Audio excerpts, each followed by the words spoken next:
എല്ലാവർക്കും നമസ്കാരം. അപരോക്ഷ അനുഭൂതി നമുക്ക് തുടർന്ന് നോക്കാം. ശ്രീഹരിം പരമാനന്ദം ഉപദേഷ്ടാരമീശ്വരം വ്യാപകം സർവലോകാനാം കാരണം തം നമാമ്യഹം. എല്ലാവർക്കും സായിറാം. ഇന്ന് 22ാമത്തെ ശ്ലോകമാണ് നമ്മൾ നോക്കാൻ പോകുന്നത്. ആത്മനസ്തത് പ്രകാശത്വം യത് പദാർത്ഥാവഭാസനം നാജ്ഞാദിദീപ്തിവദ്ദീപ്തിഃ ഭവത്യാന്ധ്യം യതോ നിശിഃ. ആത്മനസ്തത് പ്രകാശത്വം യത് പദാർത്ഥാവഭാസനം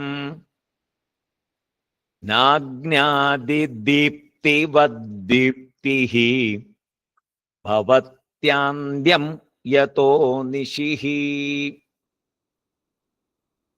നേരത്തെ ഉള്ള ശ്ലോകത്തില് ആത്മാവിന്റെ പ്രകാശഃ സ്വച്ഛഃ എന്നൊക്കെ പറഞ്ഞ സമയത്ത് അതിനുമ്പ് പറഞ്ഞ ജ്ഞാനമയഃ എന്നതിനെ വിസ്തരിച്ചു. ആത്മാ പ്രകാശഃ സ്വച്ഛഃ എന്ന് പറഞ്ഞുകൊണ്ട് അപ്പോ പ്രകാശമയഃ എന്ന് പറഞ്ഞ് വിസ്തരിച്ചു. അവിടെ പറഞ്ഞു പ്രകാശകഃ എന്ന്. പ്രകാശക, അതായത് ജ്ഞാനമയമെന്നാൽ പ്രകാശകഃ, എല്ലാത്തിനെയും പ്രകാശിപ്പിക്കുന്നത് എന്ന് പറഞ്ഞു. അതിൻ്റെ കൂടുതൽ വിസ്തരിച്ചുള്ള ഒരു വിവരണമാണ് ഈ ശ്ലോകത്തിലൂടെ ആചാര്യസ്വാമികൾ ചെയ്യുന്നത്. ആത്മാ എന്ന തത്വം ചൈതന്യസ്വരൂപം, ജ്ഞാനസ്വരൂപം എന്നൊക്കെയുള്ള അതിനെ വിശദീകരിക്കാൻ ശാസ്ത്രത്തില് പ്രകാശത്തെയാണ് സാധാരണയായിട്ട് ഉദാഹരണമായിട്ട് എടുക്കാറുള്ളത്. ആത്മാ എന്ന തത്വത്തെ ചൈതന്യസ്വരൂപം എന്ന് പറയുന്നതിനെ, ജ്ഞാനസ്വരൂപം എന്ന് പറയുന്നതിനെ, ഇതിനെയൊക്കെ വിശദീകരിക്കാൻ ശാസ്ത്രത്തില് പ്രകാശത്തെ ഉദാഹരണമായിട്ട് പറയും. സൂര്യന്റെ പ്രകാശം പോലെ. നമ്മൾ പലപ്പോഴും ഉദാഹരണങ്ങളെ വളരെയധികം മനസ്സിൽ അതിനെ കയറ്റി കൊണ്ടുപോകും. പക്ഷെ ചില ഉദാഹരണങ്ങൾ അങ്ങനെ അങ്ങറ്റം വരെ കൊണ്ടുപോകാൻ പറ്റത്തില്ല. ജസ്റ്റ് കാര്യം മനസ്സിലാക്കാൻ വേണ്ടി ഒരു ഉദാഹരണം പറയും എന്നുള്ളതേ ഉള്ളൂ. ഉദാഹരണത്തിന്റെ എല്ലാ വശങ്ങളും നോക്കിയാൽ ഏതിനെയാണോ ഉദാഹരിക്കുന്നത് ആ രീതിയിലേക്ക് എടുക്കാൻ പറ്റില്ല. പക്ഷെ കുറച്ചൊരു കാര്യം മനസ്സിലാക്കാനായിട്ട് മാത്രമേ ആ ഉദാഹരണങ്ങളെ പറ്റുള്ളൂ. ശാസ്ത്രത്തിൽ അങ്ങനെ പലതും ഉണ്ട്. ആ ഉദാഹരണം എക്സാക്റ്റ് നമ്മൾ പറയേണ്ട കാര്യത്തിനെ പോലെ ആയിരിക്കത്തില്ല. പക്ഷെ നമ്മളെ സ്വല്പം മനസ്സിലാക്കാനായിട്ട് ആ ഉദാഹരണങ്ങളെ ഉപയോഗിക്കും. യഥാർത്ഥത്തില് ആത്മാവിന് ഉദാഹരണമുണ്ടോ? ഇല്ലല്ലോ. ആത്മാവിനൊരു ഉദാഹരണം പറയാൻ പറ്റില്ല. ആത്മാവിനെ എക്സ്പ്ലെയിൻ ചെയ്യാൻ പറ്റില്ല, ഒന്നും പറ്റില്ല. നേരത്തെ നമ്മളതൊക്കെ നോക്കിയതാ. പിന്നെ എങ്ങനെ ആത്മാവിന്റെ പ്രകാശത്തിന് ഉദാഹരണം പറയണമെന്ന് വെച്ച് കഴിഞ്ഞാൽ നമുക്കൊന്ന് മനസ്സിലാക്കി തരാനായിട്ട് ചില കാര്യങ്ങൾ പറയും. അത്രേ പാടുള്ളൂ. അല്ലാതെ ആ ഉദാഹരണത്തെ അതേ രീതിയിൽ അങ്ങോട്ട് സ്വീകരിച്ചുകൊണ്ട് ഇനിയുള്ള ക്ലാസ്സുകൾക്കെല്ലാം മുന്നോട്ട് പോകാൻ പാടില്ല. കാരണം ആത്മാവിൻ്റെ ഒരു ഉദാഹരണം പറഞ്ഞു തരാൻ പറ്റില്ല. അത് തന്നെ ആത്മാവ് മാത്രമാണ്. പക്ഷേ പല വഴികളിൽ കൂടി മനസ്സിലാക്കി തരുവാനായിട്ട് ആചാര്യസ്വാമികളും എല്ലാവരും അതിന് ഒരുപാട് ഉദാഹരണങ്ങളെ പറയും. പറഞ്ഞിട്ട് അതുപോലെ എന്ന് പറയുമ്പോൾ അത് എക്സാക്ട്ലി അതുപോലെ എന്നല്ല എടുക്കേണ്ടത്. അതിന്റെ കാര്യം മനസ്സിലാക്കണം. അത്ര മാത്രമേ പാടുള്ളൂ ഉദാഹരണങ്ങളെ കുറിച്ച്. ചില ഉദാഹരണങ്ങൾ പറയുമ്പോൾ അത് താൽക്കാലികമാണ്. തൽക്കാലം അങ്ങനെ ഒന്ന് മനസ്സിലാക്കാം എന്നുള്ളതേ ഉള്ളൂ. അത് തന്നെയാണ് എന്ന് വിചാരിക്കരുത്. അപ്പോ അഗ്നി മുതലായ പ്രകാശത്തെ ആത്മാവിന്റെ ജ്ഞാനസ്വരൂപത്തിന് നമ്മൾ ഉദാഹരണമായി പറയുന്നു. എന്നാൽ ആത്മാവിന്റെ പ്രകാശം അഗ്നി മുതലായവയുടെ പ്രകാശത്തേക്കാൾ വേറെയായിട്ടുള്ളതാണ് എന്ന് ഈ ശ്ലോകത്തിൽ പറയുക. അതാണ് ഈ ശ്ലോകത്തിന്റെ പ്രത്യേകത. ഇവിടെ ഒരു പ്രകാശം എന്ന് പറയുമ്പോൾ, ആത്മപ്രകാശം എന്ന് പറയുമ്പോൾ അതിനെ അഗ്നിയുടെ പ്രകാശത്തിനോടൊക്കെ ഉദാഹരണമായിട്ട് പറയും. അഗ്നിയുടെ പ്രകാശം എങ്ങനെയാണോ നിങ്ങൾക്ക് ഇരുട്ടുള്ളതിനെ എല്ലാം കാണിച്ചു തരുന്നേ, അഗ്നിയുടെ പ്രകാശം വരുമ്പോൾ നമ്മൾ മുമ്പിലുള്ളതിനെ എല്ലാം കാണുന്നു. ആ പ്രകാശം എങ്ങനെ നമുക്കിതിനെ കാണിച്ചു തരുന്നുവോ അതുപോലെ ആത്മാ പ്രകാശിച്ച് പ്രപഞ്ചത്തെ കാണിച്ചു തരുന്നു എന്ന് പറയുമ്പോൾ ആത്മാവിന്റെ എക്സാക്ട്ലി അത് തന്നെയാണ് അഗ്നി എന്ന് വിചാരിക്കാൻ പാടില്ല എന്നാണ് ഇവിടെ പറഞ്ഞത്. ആ പ്രകാശം ഈ പ്രകാശം ഒന്നാണെന്ന് വിചാരിക്കരുത് എന്ന് ആദ്യമേ പറയാം. അത് ഈ ശ്ലോകത്തിൽ പറഞ്ഞു തരുന്നു. ആത്മനഃ തത് പ്രകാശത്വം, ആദ്യത്തെ വരി, ആത്മനസ്തത് പ്രകാശത്വം, ആത്മനഃ തത് പ്രകാശത്വം, ആത്മാവിൻ്റെ അടുത്തുള്ള ആ പ്രകാശം എന്ന തന്മ, ആത്മാവിന്റെ പക്കലുള്ള പ്രകാശം എന്ന തന്മ മറ്റുള്ളതിനെ പ്രകാശിപ്പിക്കുന്നു. അത് നമുക്കറിയാം, ആത്മാവാണ് ഇതൊക്കെ പ്രകാശിപ്പിക്കുന്നത്. നേരത്തെ പറഞ്ഞു ആചാര്യസ്വാമികൾ, ഓരോരോ പദങ്ങൾ പറഞ്ഞപ്പോൾ വൃത്തിയായിട്ട് പറഞ്ഞു തന്നു. മറ്റുള്ളവയെ പ്രകാശിപ്പിക്കുന്നു ഈ ആത്മാ, ആത്മാവിന്റെ തന്മയാണത്. മറ്റുള്ളതിനെ പ്രകാശിപ്പിക്കലാണ് ആത്മാവിന്റെ തന്മ. അതിനെ വ്യക്തമായി പറയുന്ന യത് പദാർത്ഥ അവഭാസനം, പദാർത്ഥം എന്ന് പറഞ്ഞാൽ ഒബ്ജക്റ്റ്, വസ്തുക്കള്. അവഭാസനം എന്ന് പറഞ്ഞാൽ കാണിച്ചു തരൽ. യത് പദാർത്ഥ അവഭാസനം, പദാർത്ഥങ്ങളെ കാണിച്ചു തരൽ, മറ്റുള്ളതിനെ കാണിച്ചു തരുന്ന പ്രകാശത്വം. ഇല്ലേ, നമ്മൾ മറ്റുള്ള വസ്തുക്കളെ കാണുന്നത് പ്രകാശം കൊണ്ടാണ്. ആത്മാവിന്റെ അടുത്തുള്ള പ്രകാശത്വം, ആത്മാവിന്റെ സ്വഭാവമായ ആ പ്രകാശം, ആത്മാവിന്റെ സ്വരൂപമായ ആ പ്രകാശം. ന അഗ്നിയാദി ദീപ്തിവത് ദീപ്തിഹി, ന അഗ്നിയാദി ദീപ്തിവത് ദീപ്തിഹി, ആത്മാവിന്റെ അടുത്തുള്ള പ്രകാശം ന അഗ്നാദി ദീപ്തിവത് ദീപ്തിഹി, അഗ്നി മുതലായവയുടെ, അതായത് ഇപ്പോ അതിനകത്ത് വേറെ എന്തൊക്കെയാ പ്രകാശം തരുന്ന വസ്തുക്കളെ നമ്മൾ നോക്കുകയാണെങ്കിൽ മിന്നലിന്റെ പ്രകാശത്തിൽ, രാത്രി കുറ്റിരുട്ടില് ഇടിമിന്നൽ വരുമ്പോൾ ആ പ്രകാശത്തില് നമ്മൾ വസ്തുക്കളെ കാണും. പിന്നെ ഭൂമി കറങ്ങി വരുമ്പോൾ സൂര്യന്റെ പ്രകാശത്താൽ ആ ഇരുട്ട് മാറി നമ്മളെല്ലാം കാണും. ഇങ്ങനെ പ്രകാശങ്ങൾ നമുക്ക് പലതരത്തിലും കാണുന്നുണ്ട്. അങ്ങനെയുള്ള ഒരു പ്രകാശമല്ല ആത്മാവിന്റെ പ്രകാശം എന്ന് മനസ്സിലാക്കാൻ പറയുകയാണ്. എന്നുവെച്ചാൽ കുറേ പേർക്ക്, ധാരാളം ആൾക്കാർക്ക് ഒരു തെറ്റിദ്ധാരണയുണ്ട്. ആത്മാ എന്ന പ്രകാശം അഗ്നി പോലെ പ്രകാശിക്കുന്നതാണ്, സൂര്യനെ പോലെ പ്രകാശിക്കുന്നതാണ്, മിന്നൽ പോലെ പ്രകാശിക്കുന്നതാണെന്നൊക്കെ ഒരു ധാരണ ഉണ്ട്. ഉറപ്പാണ്, ഒത്തിരി പേരിങ്ങനെ പറഞ്ഞും സംസാരിച്ചും കേട്ടിട്ടുണ്ട്. ചിലരൊക്കെ ധ്യാനത്തിലിരുന്നു, ഞാൻ ധ്യാനത്തിലിരുന്നപ്പോൾ ഞാൻ ആ ആത്മാവിന്റെ പ്രകാശത്തെ കണ്ടു, ഭ്രൂമധ്യത്തിൽ പ്രകാശം വന്നു. ചിലർ ഹൃദയത്തിൽ പ്രകാശം വന്നു, ചിലർ ബ്രഹ്മരന്ധ്രം വരെ ഞാൻ പോയി, അവിടെ പ്രകാശം കണ്ടു, ലോകം മുഴുവൻ ഈ പ്രകാശത്തിൽ നിറഞ്ഞിരിക്കുന്ന കണ്ടു എന്നൊക്കെ പറഞ്ഞിട്ടുണ്ട് പലരും. ഇവിടെ ആചാര്യസ്വാമി അതാ തെറ്റായ ധാരണകളെയൊക്കെ മാറ്റി തരുക. കാരണം നമ്മുടെ മനസ്സ് ആത്മാ സൂര്യനെ പോലെ ഒരു പ്രകാശമാണ്, അല്ലെങ്കിൽ അഗ്നിയെപ്പോലെ ഒരു പ്രകാശമാണ്. അത് ഭ്രൂമധ്യത്തിൽ ഒരു എന്താ പറയാ, ഒരു ദീപം പോലെ ഇങ്ങനെ നമുക്ക് കാണാം, അല്ലെങ്കിൽ ഒരു ജ്യോതി ഇങ്ങനെ ഭ്രൂമധ്യത്തിൽ കാണാം. കണ്ണടച്ചു കഴിഞ്ഞാൽ നല്ല ധ്യാനത്തിലൊക്കെ പ്രവേശിക്കുമ്പോൾ നിങ്ങൾക്കത് കാണാം എന്നൊക്കെ പലരും ഇപ്പൊ യൂട്യൂബിനകത്ത് ഇഷ്ടംപോലെ ഉണ്ട് ഇങ്ങനത്തെ മണ്ടത്തരങ്ങൾ, ധാരാളം ഉണ്ട്. ഇതൊക്കെ കേട്ട ആൾക്കാർ വിശ്വസിക്കും. വിശ്വസിച്ച് കഴിഞ്ഞ് നമ്മൾ മനസ്സിൽ അങ്ങനെ ബലമായി സങ്കല്പിച്ച് അങ്ങനെ അങ്ങോട്ട് ഇരുന്നാൽ അങ്ങനെ കാണും. എന്ത് കാണും? കണ്ണടച്ച്, നന്നായിട്ട് കണ്ണടച്ച് അങ്ങോട്ട് ഇരുന്നാൽ ഒരു ദീപജ്വാലയോ ഒരു അഗ്നിനാളമോ ഒക്കെ കുറെ നേരം കൊണ്ട് ഇരുന്നാൽ കാണും. കാരണം മനസ്സതിനെ സങ്കല്പിച്ചുകൊണ്ടുണ്ടാക്കും. മനസ്സിന് അതിശക്തമായ സങ്കല്പശക്തി ഉണ്ട്, ക്രിയേറ്റ് ചെയ്യുകയും ചെയ്യും മനസ്സ്. അത് പുറത്തേക്ക് കാണില്ലല്ലോ, മനസ്സിന്റെ ക്രിയേഷൻ നമ്മളല്ലേ കാണുന്നുള്ളൂ. മനസ്സിന്റെ ആ ശക്തിയെ മനസ്സിലാക്കണം. സ്വപ്നം കാണുന്നത് ആലോചിക്കുക. സ്വപ്നത്തിൽ എന്തെല്ലാം ക്രിയേഷൻസ് ആണ് മനസ്സ് നടത്തുന്നത്. സകല പ്രപഞ്ചത്തിലെ സകലതിനെയും ക്രിയേറ്റ് ചെയ്യും. നമ്മൾ ആഗ്രഹിക്കുന്നതാണ് ക്രിയേറ്റ് ചെയ്ത് അവിടെ വരുന്നത്. എന്തെല്ലാം ആഗ്രഹിക്കുന്നു അതെല്ലാം ക്രിയേറ്റ് ചെയ്ത് വരും. അപ്പൊ ചിലപ്പോൾ പറയും പേടിപ്പിക്കുന്നൊന്നും ഞാൻ ആഗ്രഹിച്ചില്ലല്ലോ, എങ്ങനെ വന്നു എന്ന്. നമ്മൾ എപ്പോഴോ എവിടെയോ ആ പേടിപ്പിക്കുന്ന കാര്യത്തെ എടുത്തിട്ടുണ്ട്. ഈ ജന്മത്തിലല്ല, വേറെ ജന്മത്തിലായിരിക്കാം. അപ്പോൾ മനസ്സുമായിട്ട് ബന്ധമുള്ള കാര്യമാണ് അവിടെ വരിക. അവിടെ അല്ലാതെ വരുന്നത് ഈശ്വര ദർശനങ്ങൾ. അതിനെ സ്വപ്നം എന്നല്ല പറയുക, ദർശനം എന്ന് പറയും. ഈശ്വര ദർശനങ്ങൾ ഉണ്ടാകാം. അത് ഈശ്വരൻ നിശ്ചയിക്കുന്നതാണ്. നമ്മൾ മനസ്സിൽ സങ്കല്പിച്ചാൽ ഇന്നിപ്പോൾ എനിക്ക് ഗണപതിയെ കാണണം എന്ന് പറഞ്ഞ് കിടന്നുറങ്ങിയാൽ ഗണപതി ഒന്നും കാണാൻ പറ്റില്ല. ഭഗവാൻ നിശ്ചയിച്ചാൽ ആ ഏതൊരു രൂപമാണോ ആ രൂപത്തിൽ നമുക്ക് ദർശനം തരണം എന്ന് ഈശ്വരൻ നിശ്ചയിച്ചാൽ ആ രൂപത്തിൽ സ്വപ്ന ദർശനം ഉണ്ടാകാം.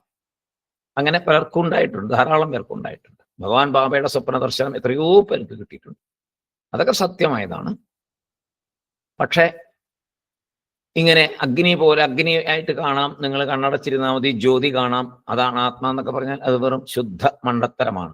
ആത്മാ എന്ന് പറഞ്ഞാൽ, ആത്മായുടെ പ്രകാശത്വം എന്ന് പറഞ്ഞാൽ അങ്ങനെ അഗ്നിയോ എന്ന് പറയാം. പിന്നെ ഈ സിനിമയിലൊക്കെ കണ്ടിട്ടൊരു തോന്നലുണ്ട്, ഈ എന്താ പറയുക, മോക്ഷം കൊടുക്കുമ്പോൾ ഗജേന്ദ്രമോക്ഷം അങ്ങനെയൊക്കെയുള്ള കാര്യങ്ങൾ വരുമ്പോൾ ആ ശരീരം ജഡമായിട്ടങ്ങ് വീണ് കഴിയുമ്പോൾ അതിൽ നിന്ന് ഒരു ഒരു ജ്വാല നേരെ പോയി ഭഗവാൻ വിഷ്ണുവിൽ ചേരുന്നതായിട്ടൊക്കെ സിനിമയിലൊക്കെ കണ്ടിട്ടുണ്ട്.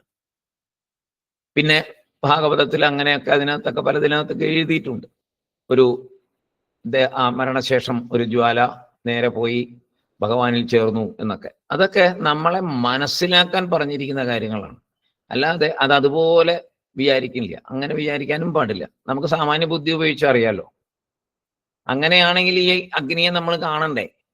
എത്ര സൂക്ഷ്മമാണെങ്കിലും ഇപ്പൊ സൂക്ഷ്മമൊക്കെ കണ്ടുപിടിക്കാനുള്ള ഉപകരണം ഉണ്ടല്ലോ, അങ്ങനെയൊന്നും കാണാൻ പറ്റില്ല.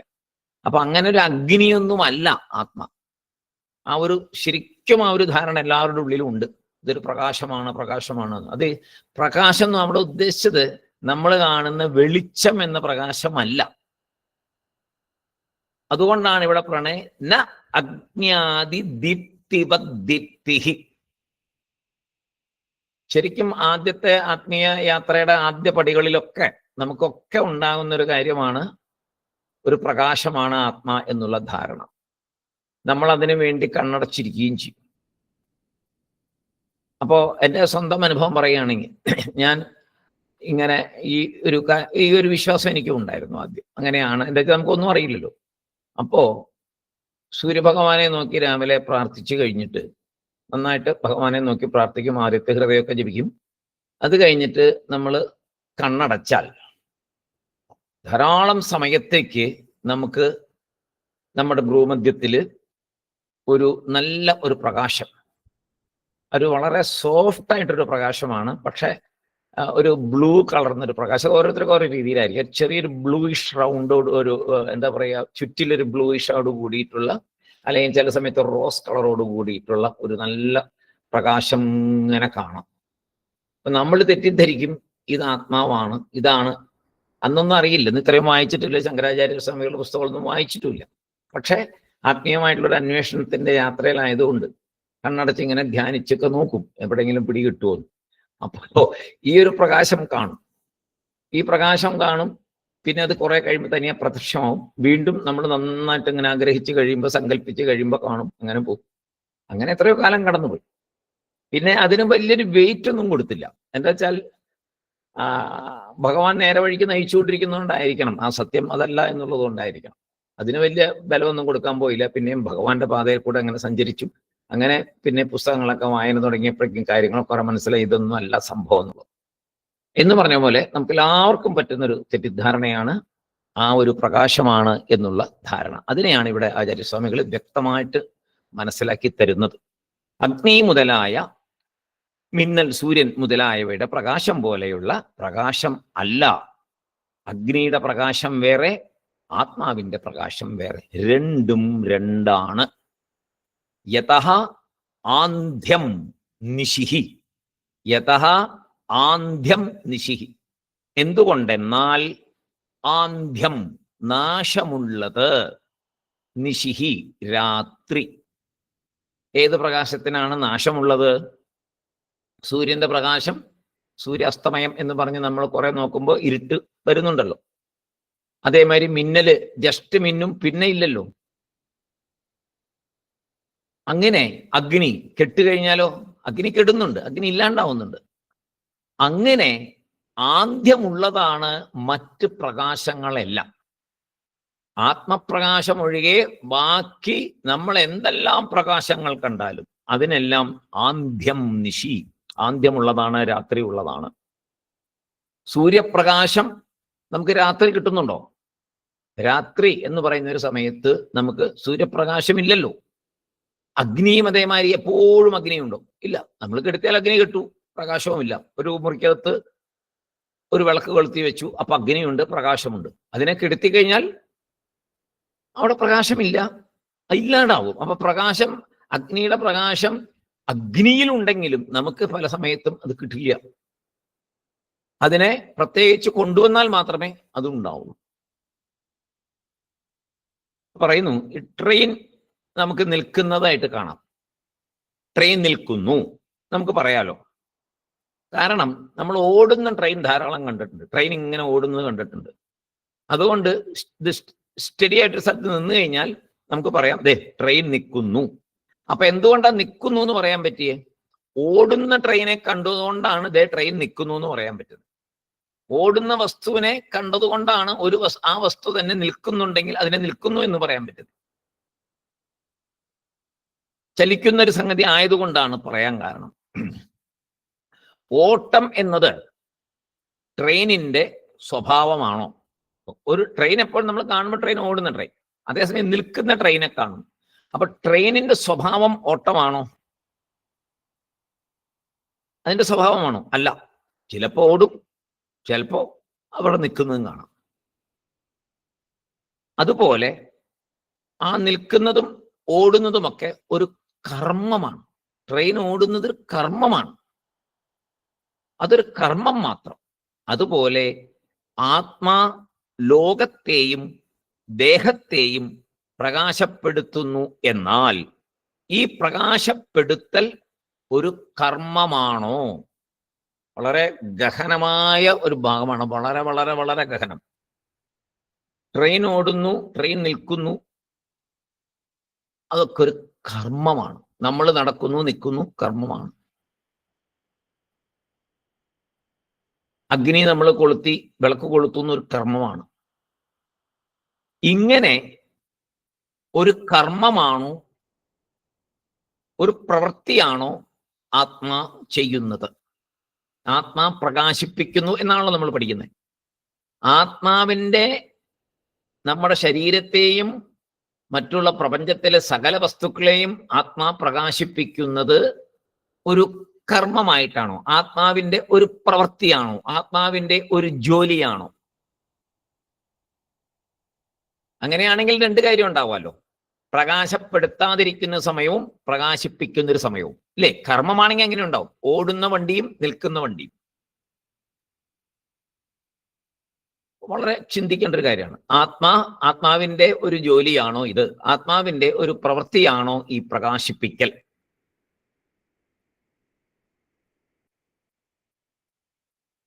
ഇപ്പോ കറണ്ട് പ്രകാശിപ്പിക്കുന്നു, അവിടെ പവർ കട്ട് വരാം. അപ്പൊ അതിന്റെ ഒരു പ്രവൃത്തിയാണ് അവിടെ പ്രകാശിപ്പിക്കൽ. കറണ്ട് വരാം, കട്ട് വരാം. ആത്മാവിന്റെ ജ്ഞാനമയ പ്രകാശമയ എന്നത് ഒരു കർമ്മമല്ല എന്ന് മനസ്സിലാക്കണം. ആത്മാവിന്റെ ഒരു ജോലിയല്ലത്. എന്നാ ശരി, ഇയാളുടെ ശരീരത്തെ പ്രകാശിപ്പിച്ചേക്കാം എന്ന് പറഞ്ഞ് പ്രകാശിപ്പിക്കുകയും, എന്നാൽ ഇനി പ്രകാശിപ്പിക്കുന്നില്ല എന്നും പറഞ്ഞ് പ്രകാശിപ്പിക്കാതിരിക്കുകയും, അങ്ങനെയൊന്നുമല്ല അതിൻ്റെ. ഇതെങ്ങനെയാ അത് കൂടുതൽ പറഞ്ഞു തരാൻ ഇപ്പോ ആചാര്യസ്വാമികൾ ഈ വഴിയിൽ കൂടെയൊക്കെ പറഞ്ഞു തരുന്നത്. അതിൻ്റെ ഒരു ജോലിയല്ല. ഇത്രയും പഠിച്ച നമ്മൾ അത് ഉൾക്കൊള്ളണം. ഇതിൽ കൂടുതൽ സിമ്പിളായിട്ട് ആചാര്യസ്വാമിക്ക് പറഞ്ഞു തരാൻ പറ്റുന്ന എനിക്ക് തോന്നുന്നില്ല. അതിന് നമ്മൾക്ക് മനസ്സിലാക്കുന്നതിന്റെ പ്രശ്നം കൊണ്ടാണോ എന്താണെന്നറിയില്ല. ഏതായാലും നമ്മളിപ്പോൾ മനസ്സിലാക്കേണ്ടത് ആത്മാവിൻ്റെ ജോലിയല്ല പ്രകാശിപ്പിക്കൽ, അതിൻ്റെ ഒരു സ്വരൂപമാണ്. പ്രകാശമയ എന്നുള്ളത് ആത്മാവിൻ്റെ സ്വരൂപമാണ്. മറ്റുള്ളവയെ പ്രകാശിപ്പിക്കൽ എന്നത് ആത്മാവിൻ്റെ പ്രത്യേക കർമ്മമല്ല, അതിൻ്റെ സ്വഭാവമാണ്. അതിൻ്റെ സ്വഭാവമാണ്. ആത്മാവിൻ്റെ പ്രസൻസ്, ആത്മാവിൻ്റെ പ്രസൻസ്, ആ പ്രസൻസിൽ മറ്റുള്ളവ കാണപ്പെടുന്നു എന്ന് മാത്രം. ആത്മാവിൻ്റെ പ്രസൻസ് ആണുള്ളത്. ആ പ്രസൻസിൽ മറ്റുള്ളവ കാണപ്പെടുന്നു. ആത്മാവിൻ്റെ ജോലിയല്ല നമുക്ക് കാണിച്ചു തരൽ എന്നുള്ളത്.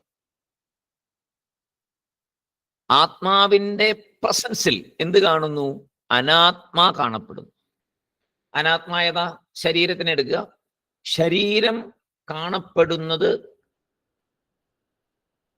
ആത്മാവിൻ്റെ സ്വഭാവത്താലാണ്, ആത്മാവിൻ്റെ പ്രസൻസിലാണ്. ഇത് ചലിക്കുന്നതും അനങ്ങുന്നതും എല്ലാം അറിയുന്നതും ഒക്കെ ആ പ്രസൻസ് ഇല്ലാണ്ടാവുമ്പോൾ ഇത് അനാത്മാ ആയ ഈ ശരീരം ശരിക്കും അനാത്മാവായിട്ട് തന്നെ നമുക്ക് അനുഭവപ്പെടും. അപ്പൊ താഴെ ജഡമായിട്ട് കാണും. ജഡമായിട്ടിരിക്കുന്ന ഈ ശരീരത്തെ, ശരിക്കും ജഡമാണല്ലോ, ജഡമായ ഈ ശരീരത്തെ ചൈതന്യമുള്ളതാക്കി തീർക്കുന്നു, ചേതനയുള്ളതാക്കി തീർക്കുന്നു ആത്മാ. അത് ആത്മാ ഒരു പ്രത്യേക ജോലി ചെയ്യല്ല. താഴെ കിടക്കുന്ന ഒരു ശരീരത്തെ പ്രകാശിപ്പിക്കാതിരിക്കുകയും തൊട്ടടുത്ത് നിൽക്കുന്ന ആളെ പ്രകാശിപ്പിക്കുകയും ചെയ്യുന്ന ഒരു ജോലി അല്ല ആത്മാ ചെയ്യുന്നത്. ഇപ്പൊ വേണമെങ്കിൽ പറയാമല്ലോ, ചിതയിലൊരു ജഡം വെച്ചിരിക്കുന്നു, ചിത കൊളുത്താൻ ഒരാൾ നിൽക്കുന്നു. അപ്പൊ ഈ ചിത കൊളുത്തുന്ന ആള് ചൈതന്യം ഉള്ള ആളാണ്, അയാളിൽ ആത്മാ ചൈതന്യമായിരിക്കുന്നു. താഴെ കിടക്കുന്നിടത്ത് ആത്മാ ചൈതന്യമായിട്ടില്ല. അപ്പൊ ആത്മാ വിചാരിച്ചു ഇയാളെ പ്രകാശിപ്പിക്കാം, അയാളെ പ്രകാശിപ്പിക്കണ്ട എന്ന്. അങ്ങനെ അല്ല. ആത്മസാന്നിധ്യം അവിടെ ഉണ്ടെങ്കിൽ ഓട്ടോമാറ്റിക്കലി അത് ചൈതന്യ സ്വരൂപമാകും. ആത്മാ എന്ന് പറയുന്ന ആ ശക്തി അതിനു വേണ്ടി പ്രത്യേക പ്രയത്നം ചെയ്യേണ്ടതില്ല. അതാണ് നമ്മൾ മനസ്സിലാക്കേണ്ടത്. ഇതിന് വേറെ ഉദാഹരണമൊന്നും ഇതിന് പറയാൻ പറ്റില്ല. ആത്മാ ഫോക്കസ് ചെയ്ത് കാണിക്കുന്നതാണോ? അല്ല. ഇപ്പൊ ലൈറ്റ് ടോർച്ച് അടിച്ച് നോക്കുമ്പോൾ നമ്മൾ എങ്ങനെയാ നോക്കുന്ന ഒരു വസ്തുവിനെ? ഇരുട്ടില് ടോർച്ച് അടിച്ചിട്ട് നമ്മളൊരു വസ്തുവിനെ നോക്കുമ്പോൾ ആ വസ്തുവിന്റെ നേരെ ഫോക്കസ് ചെയ്താലേ അത് കാണാൻ പറ്റും. ഇങ്ങനെ ആത്മാ ഫോക്കസ് ചെയ്തിട്ടല്ല ചെയ്യുന്നത്. ആത്മാ അല്ലാതെ മറ്റ് പ്രകാശം തരുന്ന വസ്തുക്കൾ എല്ലാം കർമ്മം ചെയ്യുകയാണ്. ബൾബിന്റെ കാര്യം നോക്കുക, കത്തിക്കൊണ്ടിരിക്കും, വേറൊരു സമയത്ത് കത്തുകയുമില്ല. പീസാവണമെന്നില്ല, സ്വിച്ച് ഇട്ടാലേ കത്തുള്ളൂ, അല്ലെങ്കിൽ കത്തില്ല. വിളക്ക് കുറേ നേരം കത്തിക്കൊണ്ടിരുന്നു, പിന്നെ കെട്ടുപോയി. അപ്പൊ അതൊക്കെ ഒരു തരം കർമ്മമാണ് എന്ന് പറയുന്നു. ഇതുപോലെ ആത്മാവിനെ പറയാൻ പറ്റുമോ? നമ്മൾ വിചാരിക്കും പറ്റും എന്ന്, പക്ഷെ അങ്ങനെ ആത്മാവിനെ പറയാൻ പറ്റില്ല. കാരണം ആത്മാവിന്റെ പ്രകാശം അതിൻ്റെ ഒരു കർമ്മമല്ലാത്തത് കൊണ്ട് തന്നെ. അതുകൊണ്ട് അഗ്നി, വിളക്ക്, സൂര്യൻ എല്ലാത്തിനും ദ്വന്ദ്ം എന്ന് പറയും. എല്ലാത്തിനും ദ്വന്ദ്വം എന്ന് പറയും. കാരണം ഉണ്ട് ഇല്ല എന്ന് രണ്ടവസ്ഥയുണ്ട്. അഗ്നിയുണ്ട്, അഗ്നിയില്ല. വിളക്ക് കത്തുന്നു, കത്തുന്നില്ല. സൂര്യൻ പകലുണ്ട്, രാത്രിയുണ്ട്, രാത്രിയില്ല. ഇങ്ങനെ ഇതിനൊക്കെ ദ്വന്ദ്വമുണ്ട്. എന്നൂടെ പറയാം, അഗ്നി, വിളക്ക്, സൂര്യൻ എല്ലാത്തിനും ദ്വന്ദ്വം എന്ന് പറയുന്നു. അഗ്നി ഉണ്ട് ഇല്ല എന്ന അവസ്ഥയുണ്ട്. പകൽ രാത്രി എന്നിങ്ങനെ വെളിച്ചത്തിന് അവസ്ഥകളുണ്ട്. ഇല്ലാത്തപ്പോ ഇരുട്ട്, ഉള്ളപ്പോ വെളിച്ചം, അങ്ങനെ ഒരു അവസ്ഥയുണ്ട്. സൂര്യൻ ഇപ്പോൾ ഇവിടെ പ്രകാശം തരും, കുറെ സമയം കഴിയുമ്പോൾ ഇവിടെ ഇരുട്ട് വരും. അപ്പോ ദ്വന്ദ്വം ഉണ്ട്, അവിടെയൊക്കെ ദ്വന്ദ്വമുണ്ട്. ആത്മാ പ്രകാശം, ആത്മപ്രകാശം മനസ്സിലുള്ള അറിവിനെയും അജ്ഞാനത്തിനെയും രണ്ടിനെയും പൊതുവായി വെളിവാക്കി തരുന്നു, കാണിക്കുന്നു. ശ്രദ്ധിക്കുക, ആത്മപ്രകാശം, ആത്മചൈതന്യം മനസ്സിലുള്ള അറിവിനെയും പ്രകാശിപ്പിക്കുന്നില്ലേ? അറിവിനെ പ്രകാശിപ്പിക്കുന്നുണ്ട്. പിന്നെയോ അജ്ഞാനത്തെയും പ്രകാശിപ്പിക്കുന്നു. ഇപ്പൊ നമ്മൾ അജ്ഞാനിയായിട്ടാണല്ലോ ഇരിക്കുന്നത്. ഞാൻ ദേഹമാണെന്ന് വിചാരിച്ച് ഏറ്റവും വലിയ അജ്ഞാനത്തിൽ ഇരിക്കുന്നു എന്ന് ഓരോ ശ്ലോകത്തിലും പറഞ്ഞു. ഇതിൽ പരം അജ്ഞാനം എന്ത് വേണം എന്ന് നമ്മളോട് ചോദിച്ചു. എല്ലാം നമ്മളോടാ ചോദിച്ചത്. അപ്പോ അജ്ഞാനവും നമ്മുടെ ഉള്ളിലുണ്ട്. അതിനെയും ആര് പ്രകാശിപ്പിക്കുന്നു? ആത്മാ പ്രകാശിപ്പിക്കുന്നു. പിന്നെ നല്ല അറിവുകളുണ്ട്, അതിനെയും ആര് പ്രകാശിപ്പിക്കുന്നു? ആത്മാ പ്രകാശിപ്പിക്കുന്നു. നമ്മുടെ കണ്ണ് സൂര്യന്റെ പ്രകാശത്തെയും പ്രകാശമില്ലായ്മയെയും നമ്മൾക്ക് കാണിച്ചു തരുന്നു. നമ്മുടെ കണ്ണ് എന്ത് ചെയ്യുന്നു? സൂര്യന്റെ പ്രകാശത്തെയും പ്രകാശമില്ലാത്ത സമയത്തെയും, അതായത് പ്രകാശമില്ലായ്മയെയും നമുക്ക് കാണിച്ചു തരുന്നുണ്ട്. അതുപോലെ ആത്മാ അറിവിനെയും അറിവില്ലായ്മയെയും കാണിച്ചു തരുന്നു. ഒരു കാര്യം ചോദിക്കുക നമ്മളോട്, ഈ സംഭവം നിങ്ങൾക്ക് അറിയാമോ എന്ന് ചോദിച്ചാൽ നമ്മൾ എന്ത് പറയും? അറിയുന്നതാണെങ്കിൽ പിന്നെ എനിക്ക് നന്നായിട്ട് അറിയാം എന്ന് പറഞ്ഞിട്ട് അതിന്റെ കാര്യങ്ങളൊക്കെ പറയും. വേറെ ചിലപ്പോൾ ചില ഒരാൾക്കാർ നമ്മളോട് കാര്യം ചോദിക്കുമ്പോൾ നമ്മൾ പറയും, അയ്യോ എനിക്കറിയില്ല. അപ്പൊ രണ്ടും ഈ ആത്മാവാണ് വെളിപ്പെടുത്തുന്നത്. അറിയാം എന്നും അറിയില്ല എന്നും പറയാൻ നമ്മൾ പറയുന്നത് ഈ ആത്മ ചൈതന്യം നമ്മളിൽ പ്രവർത്തിക്കുന്ന ഞാൻ എന്ന ആത്മചൈതന്യം തന്നെയാണ്. ആത്മജ്ഞാനത്തിന് വിരോധിയല്ല. ആത്മജ്ഞാനം ലഭിക്കാൻ ആത്മവിരോധിയാണോ? അല്ല. അതുകൊണ്ടാണ് ആത്മജ്ഞാനം നമുക്ക് കിട്ടും എന്ന് പറയുന്നതും ആത്മ അജ്ഞാനം നമുക്കുള്ളത് അതുകൊണ്ടാണ്. ആത്മ അജ്ഞാനത്തിലാണല്ലോ നമ്മളിപ്പോ.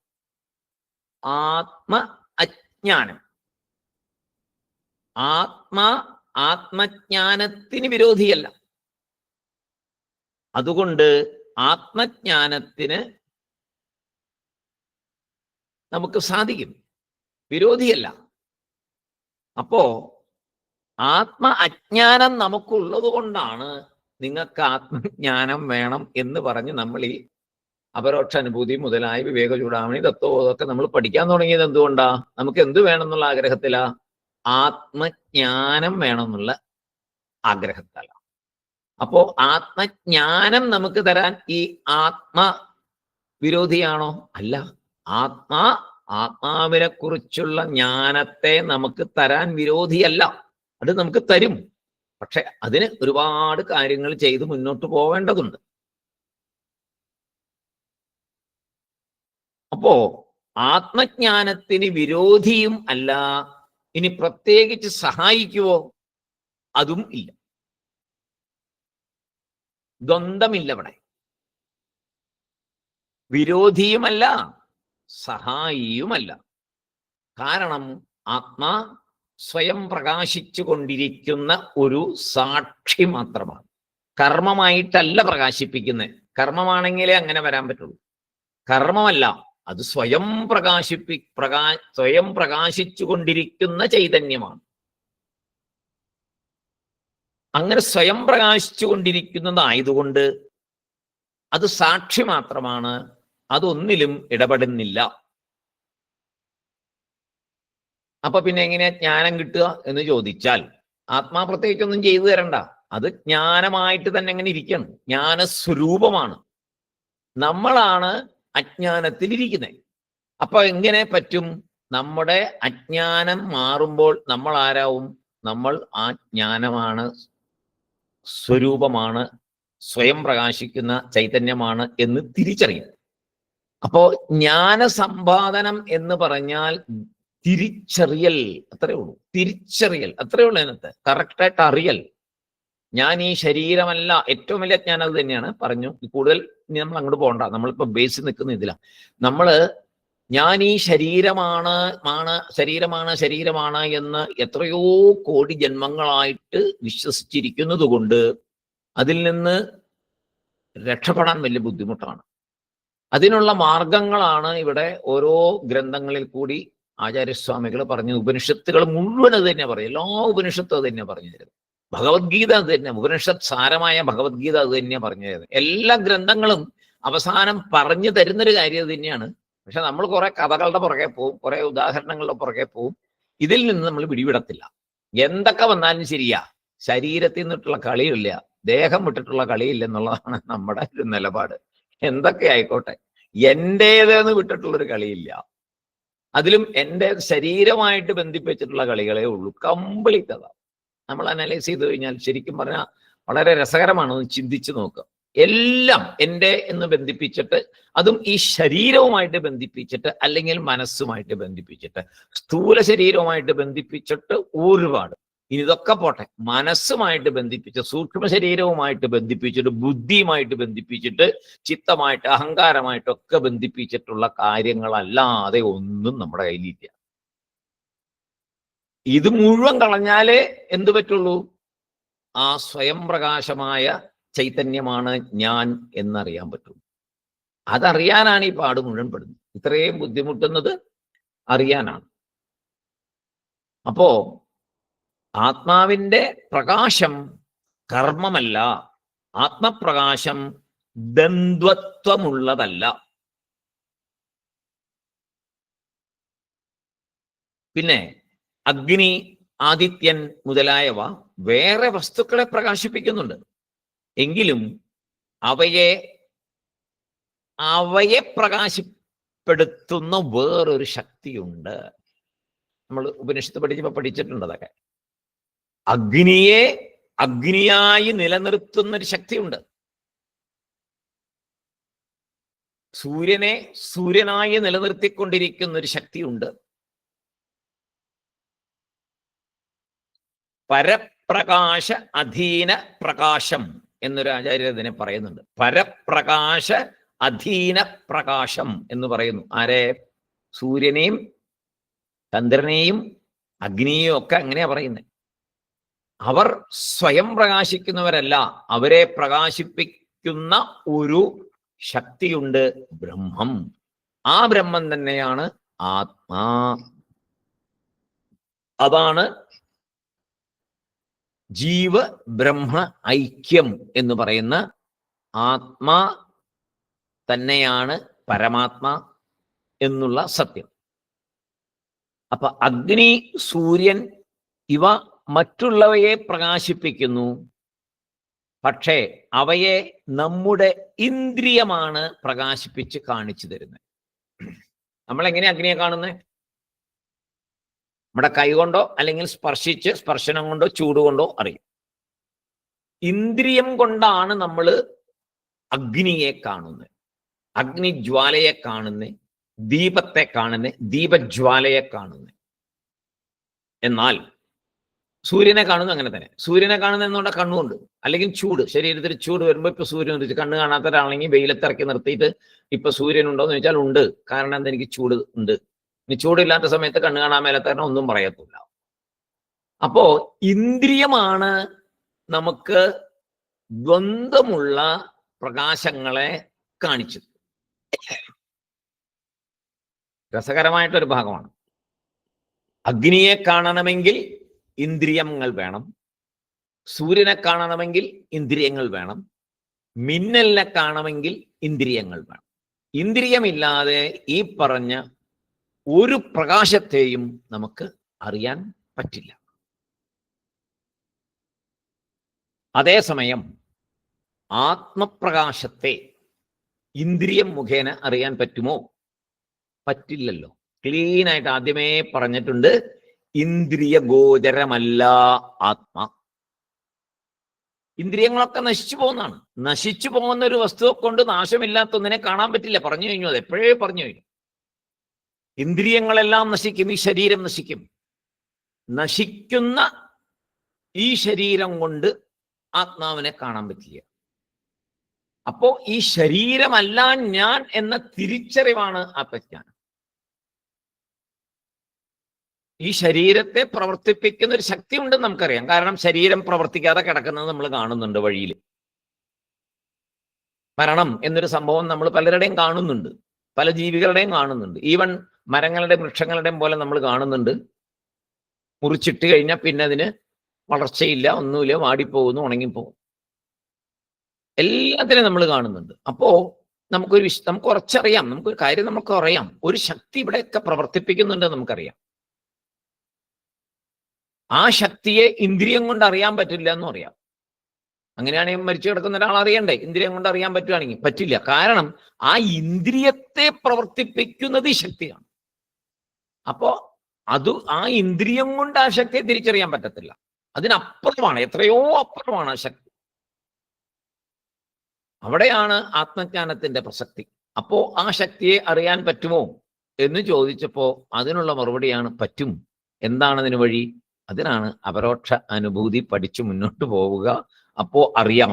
നേരത്തെ പറഞ്ഞു, ആത്മജ്ഞാനത്തിന് നമ്മുടെ മുമ്പിലുള്ള തടസ്സങ്ങളെ മാറ്റിത്തരികയാണ് അപരോക്ഷ അനുഭൂതി ചെയ്യുന്നത്. അപ്പൊ ആത്മജ്ഞാനം പറഞ്ഞിട്ടുണ്ടല്ലോ, ആത്മജ്ഞാനത്തിന് ആത്മാവിരോധിയല്ല എന്ന് പറഞ്ഞിട്ടുണ്ട്. ഇവിടെ ക്ലിയർ ആയിട്ട് പറഞ്ഞിട്ടുണ്ട്, ആത്മജ്ഞാനത്തിന് ആത്മാവിരോധിയല്ല. ഇപ്പൊ നമുക്കുള്ളത് ആത്മജ്ഞാനമല്ല, ആത്മ അജ്ഞാനമാണ്. ആ ആത്മ അജ്ഞാനം എന്ന് പറഞ്ഞാൽ ആത്മാവിനെ ശരീരവുമായിട്ട് ബന്ധിപ്പിച്ച് നമ്മൾ വെച്ചിരിക്കും. പറയുമ്പോൾ നമുക്കറിയാം ആത്മാ വേറെയാണെന്നൊക്കെ, പക്ഷെ നമ്മൾ എപ്പോഴും ശരീരമായിട്ട് ബന്ധിപ്പിച്ചിരിക്കുന്നു. അത് വിടാൻ എളുപ്പമല്ല. അതിനാണ് സാധനങ്ങളൊക്കെ ചെയ്ത് വിചാരം ചെയ്യണം എന്ന് പറയും. വിചാരം ചെയ്യാൻ ഇവിടെ ഒരുപാട് വാക്കുകൾ ഉപയോഗിച്ചു ആത്മാവിനെ വർണ്ണിക്കാനായിട്ട്. എത്ര വാക്കുകളാണ് ഉപയോഗിച്ച്? നിഷ്കളൻ, നിർഗുണം, ഇങ്ങനെ നിറയെ വാക്കുകൾ ഉപയോഗിച്ചു. നിത്യം, ശുദ്ധം, സ്വച്ഛം, ധാരാളം വാക്കുകൾ ഉപയോഗിച്ചു. ഇതൊക്കെ ഉപയോഗിക്കാൻ കാരണം ഓരോ വാക്കുപയോഗിക്കുമ്പോഴും ഈ ശരീരമല്ല,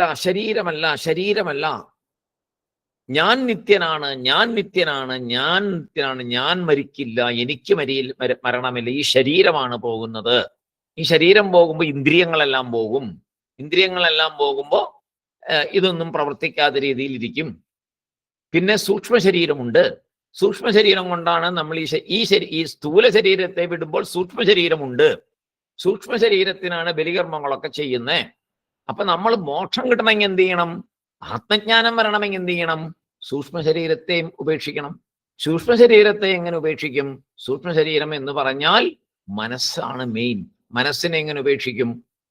ആഗ്രഹങ്ങളൊന്നുമില്ലാതിരുന്നാൽ, ഒരു ചിന്തയും ഇല്ലാതിരുന്നാൽ, ഒന്നും വേണ്ട, ഞാൻ പൂർണ്ണ തൃപ്തനാണ് എന്ന ഒരു സമയം, ആ സമയം മനസ്സില്ല. നിസ്സാരം സുഷുപ്തി പോലും മനസ്സ് വർക്ക് ചെയ്യുന്നില്ലല്ലോ. ആ സുഷുപ്തിയിലെ അവസ്ഥ, അതിനപ്പുറമുള്ള അവസ്ഥയിലേക്ക് കൊണ്ടുവരണം മനസ്സിനെ. ഒന്നും വേണ്ട, എനിക്ക് യാതൊന്നും ഇനി ആവശ്യമില്ല, I am satisfied, fully satisfied. ഒരു ഇന്ദ്രിയം കൊണ്ട് എനിക്കൊന്നും നേടേണ്ടതായിട്ടില്ല. ഈ ശരീരം പോവും, ഉറപ്പാണ്, എനിക്കറിയാം, പൊക്കോട്ടെ, ഞാൻ ഈ ശരീരമല്ല.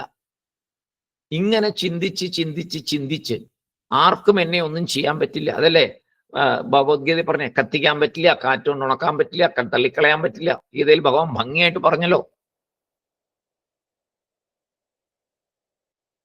അപ്പോ അതിനെ പ്രകാശിപ്പിക്കാൻ വേറെ ഒന്നും വേണ്ട.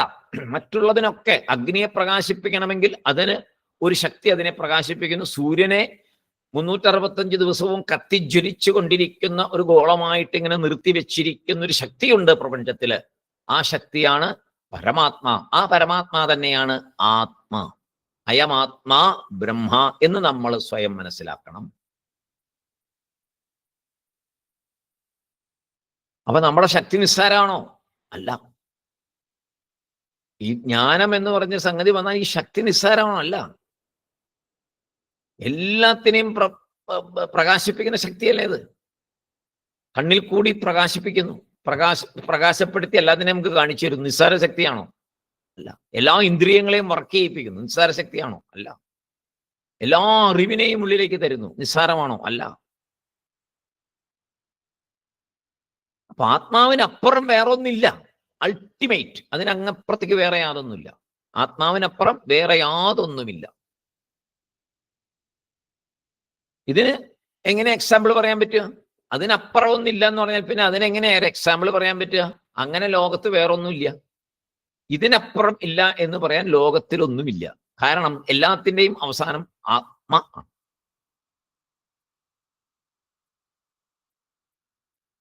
അപ്പോ ലൈറ്റ് പോലെ എന്നൊക്കെ, അതൊക്കെ ചുമ്മാ ഒന്ന് ജസ്റ്റ് ഒന്ന് മനസ്സിലാക്കാൻ വേണ്ടി പറയുന്ന ഒരു പ്രകാശം എന്നൊക്കെ പറയുന്നു എന്നല്ലാതെ ഒരിക്കലും അങ്ങനെ ഇനി വിശ്വസിച്ച് മുന്നോട്ട് പോകരുത്. കണ്ണടച്ച കാണുന്ന പ്രകാശമൊന്നുമല്ല ആത്മ.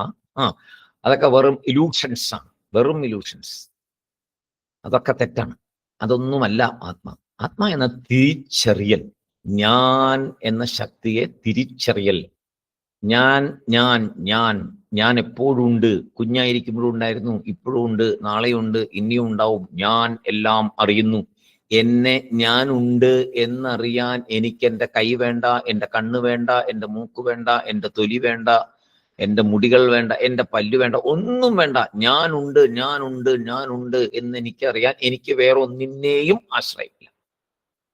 ആശ്രയം ആവശ്യമില്ല. ഒന്നിനെയും എനിക്ക് ആവശ്യം. ടോർച്ച് അടിച്ച് നോക്കണ്ട, ലൈറ്റ് ഇട്ട് നോക്കണ്ട, കറണ്ട് അടിച്ച് നോക്കണ്ട, ആരെങ്കിലും തട്ടി വിളിച്ചു നോക്കണ്ട. ഞാനുണ്ടോ? എനിക്കറിയാം ഞാനുണ്ട് ഞാനുണ്ട് ഞാനുണ്ട് ഞാനുണ്ട്. അതാണ് ആത്മാ. അപ്പോ കണ്ണടച്ചിരിക്കുമ്പോൾ ഒരു പ്രകാശം വന്ന അതാണ് ആത്മാ എന്ന് ഉള്ള മണ്ടത്തരത്തിലേക്ക് പോകരുത്.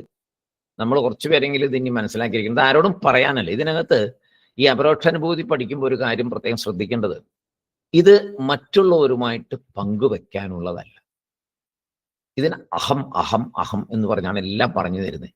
അവനവന് മനസ്സിലാക്കാൻ വേണ്ടിയിട്ട് സ്വയം വിചാരം ചെയ്ത് മുന്നോട്ട് പോകാനാണ്.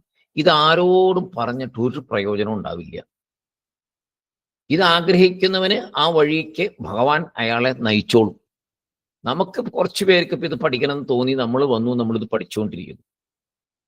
ഇത് സ്വയം ഉള്ളിലേക്ക് ആഴ്ന്നിറങ്ങി ഇറങ്ങി ഇറങ്ങി ഇറങ്ങി ഇറങ്ങി പോയിട്ട് പറയാലോ, കോടികളിൽ ആർക്കെങ്കിലും ഒന്നോ രണ്ടോ പേർക്ക് ഈ ആത്മജ്ഞാനമൊക്കെ കിട്ടുള്ളൂ. എത്രയോ കോടികൾ ആൾക്കാരുടെ ഇടയിൽ. അപ്പോൾ അതിന് ശ്രമിക്കുക. മറ്റുള്ളവരോട് പറയുകയല്ല വേണ്ട. ആരോടും പറയാൻ പോകരുത്, തർക്കിക്കാൻ പോകരുത്, അവരെ പറഞ്ഞ് മനസ്സിലാക്കാൻ ശ്രമിക്കരുത്. അതൊന്നും നമുക്ക് ആവശ്യമില്ല. സ്വയം തിരിച്ചറിയുക, സ്വയം അറിയുക. ഞാൻ ഈ ശരീരമല്ല ശരീരമല്ല ശരീരമല്ല.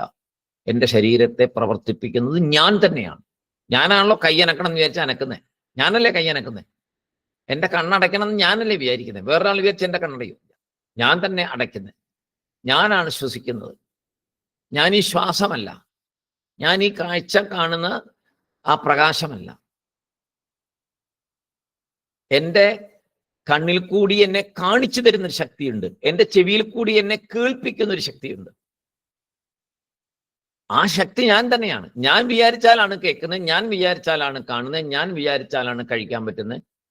എന്നെ പ്രവർത്തിപ്പിക്കുന്നത് ഞാൻ തന്നെയാണ്. അപ്പൊ എനിക്ക് നാശമൊന്നുമില്ല. പിന്നെ എങ്ങനെയാ ശരീരം ഇല്ലാണ്ടാകണം വെച്ചാൽ, ഒരു മെഷീൻ പ്രവർത്തിക്കാൻ കറണ്ട് ഉണ്ടെങ്കിലും ആ മെഷീന്റെ കാലാവധി കഴിഞ്ഞാൽ മെഷീൻ പ്രവർത്തിക്കത്തില്ല. അതിന് ഡിപ്രീസിയേഷൻ ഉണ്ട്, കേടാവും. എല്ലാ ഘടകങ്ങളും ഒരുപോലെ ആണെങ്കിലേ അത് പ്രവർത്തിക്കുള്ളൂ. അപ്പോൾ പ്രായമാവുമ്പോൾ, അതാത് സമയം വരുമ്പോൾ അതിൻ്റെ പാർട്സൊക്കെ കേടാവുമ്പോൾ ഇത് ഉപയോഗിക്കാൻ പറ്റില്ല. നമ്മൾ ഷർട്ടും ഇതൊക്കെ മാറുന്നില്ലേ? ചെളിയായ മാറും, കീറിയ മാറും, ഇതൊക്കെ മാറുന്നുണ്ടല്ലോ. അതുപോലെ ഇത് മാറും. ഞാൻ അപ്പോഴും ഉണ്ട്. അതിന് സംശയമേ വരാൻ പാടില്ല. ഞാൻ ഉണ്ട് ഉണ്ട് ഉണ്ട് ഉണ്ട്. ഞാൻ എങ്ങും പോകുന്നില്ല. ഞാൻ ഉണ്ട്, ഇവിടെ തന്നെ ഉണ്ട്. അപ്പോൾ ടോർച്ച് പോലെയോ മറ്റുള്ള ലൈറ്റ് പോലെയോ സൂര്യനെ പോലെയോ ഒന്നുമല്ല ആത്മപ്രകാശം. കണ്ണടച്ചാക്കാൻ വരുന്ന പ്രകാശം ആത്മാവൊന്നുമല്ല എന്ന് മനസ്സിലാക്കുക. അപ്പോൾ വഴിതെറ്റിയും അങ്ങനെ പലരും. നിങ്ങൾ അടച്ചിരുന്നോളൂ, ഒരു ദീപം വരും, ദീപം ജ്വലിയും. അത് ചിലപ്പോൾ ഹൃദയത്തിൽ നിന്ന് വന്ന് തൊണ്ടയിൽ കൂടെ കയറി കഴുത്തിൽ കൂടെ വന്ന് തലയിൽ കൂടെ മുകളിൽ കൂടെ വന്ന് നെറ്റിയുടെ മുമ്പിൽ വന്ന് നിൽക്കുന്നൊക്കെ പറയും. ആ വക മണ്ടത്തരത്തിലൊന്നും പോയി ചാടരുതെന്ന് ഞാൻ പറഞ്ഞതല്ല, ആചാര്യസ്വാമി വ്യക്തമായിട്ട് പറഞ്ഞു തരും. ഇത് കൂടുതൽ ആരാ പറഞ്ഞു തരിക? സാക്ഷാൽ ശങ്കരാചാര്യസ്വാമികള്, ശിവന്റെ അവതാരമായ ശങ്കരാചാര്യസ്വാമികൾ വന്ന് പറഞ്ഞിരിക്കുന്നു, ഇങ്ങനെയുള്ള മണ്ടത്തരമൊന്നും ചെയ്തരുത്, അതിലൊന്നും പോയി വീണ് ഈ ജന്മത്തെ കളയരുത്. അങ്ങനെ പ്രകാശമാണെന്ന് വിചാരിച്ച് ഈ ജന്മം പോയാൽ പോയി. പിന്നെ അടുത്ത ജന്മത്തിൽ വീണ്ടും ബാക്കി അവിടെ നിന്ന് പണിത് മുന്നോട്ട് പോരണ്ടേ? ഇപ്പൊ തന്നെ അതൊന്നുമല്ല. സ്വയം ചൈതന്യമാണ്. ഞാനാണ് മറ്റുള്ളവയെ പ്രകാശിപ്പിക്കുന്നത്. ഞാൻ പ്രകാശ സ്വരൂപമാണ്. എനിക്ക് അന്ത്യമില്ല, എനിക്ക് അവസാനമില്ല. ട്യൂബ് ലൈറ്റ് കെടുത്തുന്ന പോലെയോ അല്ലെങ്കിൽ രാത്രിയും പകലും പോലെയോ ഒന്നും, മിന്നൽ വന്നു പോകുന്ന പോലെയോ ഒന്നുമല്ല ഞാൻ. ഞാൻ എപ്പോഴും പ്രകാശിച്ച് എത്രയോ ജന്മങ്ങളായിട്ട് ഞാൻ ഇങ്ങനെ ഇരിക്കുന്നു. ഇപ്പോഴും ഞാൻ ഇങ്ങനെ ഇരിക്കുന്നു. പക്ഷെ ഞാൻ ഇത്രയും ജന്മം ശരീരത്തോട് ചേർത്താണ് ആത്മാവിനെ വിചാരിച്ചിരുന്നത്. ശരീരമല്ല, ശരീരമായിട്ട് ചേർക്കണ്ട, ഇത് വന്നു പോകുന്നതാണ്. കൊച്ചിലെ ഇരുന്ന രൂപമല്ല ഇപ്പൊ എൻ്റെ. അന്ന് ചെറിയ കാലും ചെറിയ കയ്യും ചെറിയ കണ്ണും ഒക്കെ ആയിരുന്നു, ഇന്നെല്ലാം വലുതായി. ഇനി ഇതാ വീണ്ടും ഇത് അവസാനം ഉണങ്ങി ഉണങ്ങി ഉണങ്ങി ഉണങ്ങി ഇല്ലാണ്ടാവും, എണീക്കാൻ മേലാണ്ടാവും, എല്ല് പൊടിഞ്ഞു പോകും, എല്ലാം സംഭവിക്കുന്നു. ഇതൊക്കെ പോട്ടെ, ഞാനിതെല്ലാം അറിയുന്നു, എല്ലാം അറിയുന്നു, ഞാൻ അറിയുന്നു. എൻ്റെ ശരീരം വളർന്നത് ഞാൻ അറിയുന്നുണ്ട്. അങ്ങനെ പ്രത്യേകിച്ച് അറിയാത്തത് എന്താ? ഓരോ നിമിഷവും വളരുന്നത് കൊണ്ടാണ് പ്രത്യേകിച്ച് അറിയാത്തത്. കണ്ണാടി നോക്കിയാൽ അറിയുന്നുണ്ട്, ഉടുപ്പിടും പറയുന്നുണ്ട്, അന്നിട്ട് ഉടുപ്പിടാൻ പറ്റുമോ? പറ്റില്ല. അപ്പൊ അറിയുന്നില്ലേ? അറിയുന്നുണ്ട്. ഈ അറിയുന്ന ആളാണ് ഞാൻ. അപ്പോ ആത്മാനുഭവം എന്ന് പറഞ്ഞാൽ കണ്ണടച്ച് ധ്യാനത്തിൽ ഇരുന്നാൽ വെളിച്ചം വരണം എന്നുള്ള ചിന്താഗതിയെ മാറ്റണം. ഒത്തിരി പേർക്ക് ആ ചിന്തയിലായിരിക്കുന്നു.